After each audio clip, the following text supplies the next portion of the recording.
Ramdam na ang epekto ng bagyong Emong sa ilang lugar sa Zambales. May storm surge warning sa buong bansa at buong probinsya dahil sa posibleng pagkakaroon ng matataas na alon. Live mula sa Zambales, may unang balita si Darlene Kai. Darlene? Susan, tumila na yung ulan dito sa bayan ng San Antonio pero buong magdamag kaming nakaranas ng malakas na ulan na sinasabayan pa ng malakas na hangin. Bukod dyan, Susan, tulad ng nakikita nyo dito sa kinatatayuan ko, talagang malalaki yung alon at malalakas yung hampas sa dalampasigan. Nagsayawan ang mga puno sa lakas ng hangin na sinabayan ng matinding buhos ng ulan. Pasado alas 10 kagabi nagsimulang maramdaman ang bagsik ng bagyong Emong sa San Antonio, Zambales. Bago yan, buong araw pa bugso-bugso ang ulan dito. Kaya itinaas ng Pag-asa ang storm surge warning sa buong probinsya. Mabagsik ang mga alon, lalo dito sa bahagi ng karagatang sakop ng Barangay San Miguel.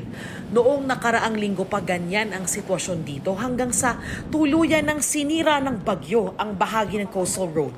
Kapag ganitong may bagyo na pinalalakas pa ng habagat tulad ng nakikita nyo ay malalaki at malalakas yung hampas ng mga alon. Yan yung sumira dito sa bahagi ng coastal road sa Barangay San Miguel. Sabi ng mga nakausap naming kawani ng barangay, mahihirapan daw itong ayusin dahil nagpapatuloy pa rin yung bagyo. Mahihirapan ang barangay dahil ang Barangay San Miguel po ay isa na po itong pinupuntahan ng ating mga turista. So siguro ito po yung magiging cause na hindi muna sila makakapunta, mababawasan po kami ng mga bisita. Sa ngayon, pansamantala munang isinara ng barangay ang bahaging ito ng kalsada. Baha naman ang problema rito sa Barangay San Nicolas na may kalapit na ilog. Walang magawa ang mga residente kung hindi lumusong sa tubig.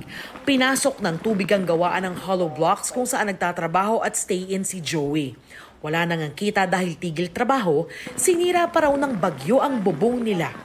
Dahil po sa lakas ng bagyo, takbo ako dyan sa may malaking bahay. Siyempre ma'am, hindi ka makatulog dahil siyempre lilipakin po ng yung hangin sa bubong. Ganun. Minsan, umuwi na lang sa kamag-anak.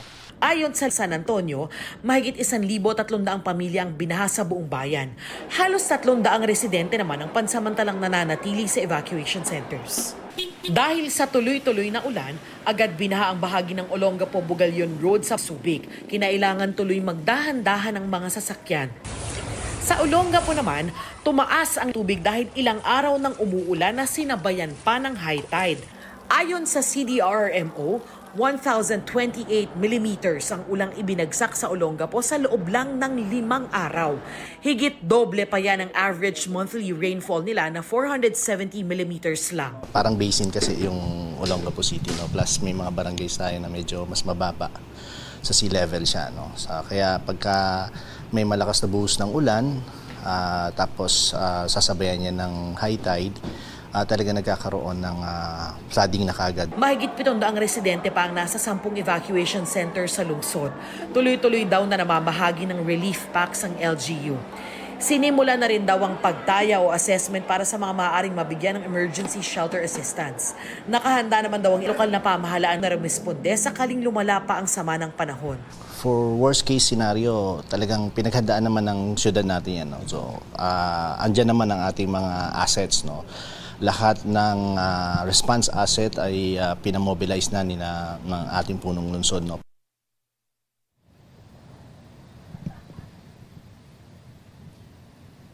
Susan, tulad ng nakikita niyong live situation dito ay talagang malalaki yung mga alon dito sa karagatang sakop ng bayan ng San Antonio.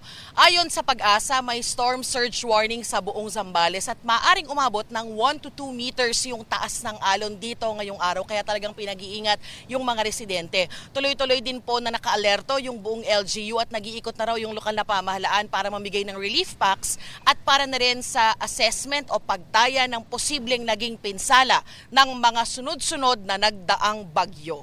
Yan ang unang balita mula rito sa Zambales. Ako po si Darlene Kai para sa GMA Integrated News.